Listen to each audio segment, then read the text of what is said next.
taat aturaning agama, taat marang aturane Pak Suhadi selaku dadi kepala rumah tangga. Oh, ngono ah.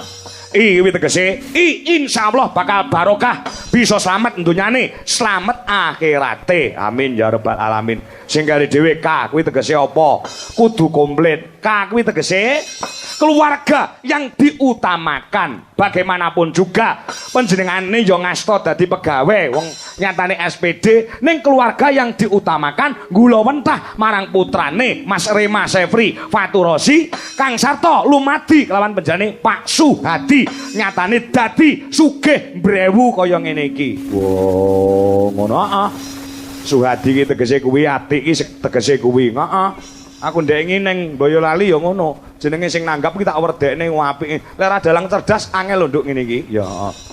Saking senenge sing di omah jenenge tak jlentrehke tak tegeske. Kuwi limbuane munggah panggung nyawer aku 2 juta. Kuwi ning Boyolali ning kene mbok. Lah ya. Ngono ha, lah ya. Ya. Ngesake dawuh nek perkara dhuwit aja kuwatir. Paribasane duwite Pak Suhadi ki ora enek nomor serine tegese duwite pirang-pirang. Heeh, upil apa nanggap Niken Salindri? Upil apa nanggap Dwija Laras Indonesia? Ya. Ngono ya, yo. Heeh, mula didongake. Temanten sekalian, ya Mas Rema Sefri Faturozi, ya. Sing wis jawab kelawan Mbak Yulia Rizka Dwi Atmawati putra saka penjane Bapak Dr. Andes Sumarji so ibu daerah Hajah Sri Supraptini ya heeh sing lenggahe ana ing Jalan Lurah Suro Darmo nomor 27 Nganjuk Jawa Timur ya lek lelumban ing reh babakan kekeluargaan iki muga-muga pikantuk wahyune jodoh wiwit saiki nganti sak lami-laminipun Allahumma amin ya rabbal alamin. Pelok ya pelok. Ya. Ngestake dawuh. Lan donga marang purbane Gusti Kang Maha Nasa, muga-muga bebrayane menjane Mas Rema kelawan Mbak Yulia. Ya.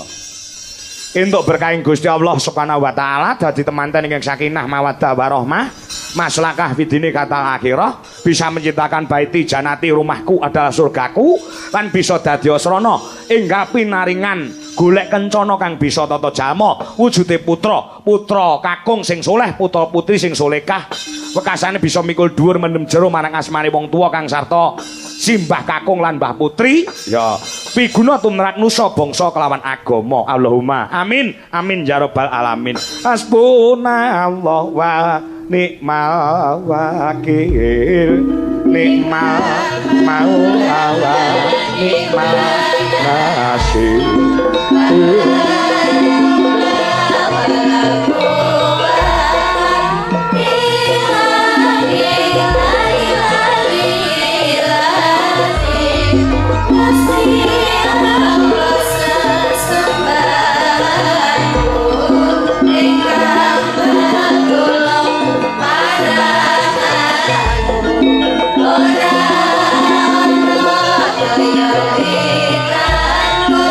Let's go.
Gusti Allah sesembahanmu rinten lan dalu mung limang waktu kanggo prasta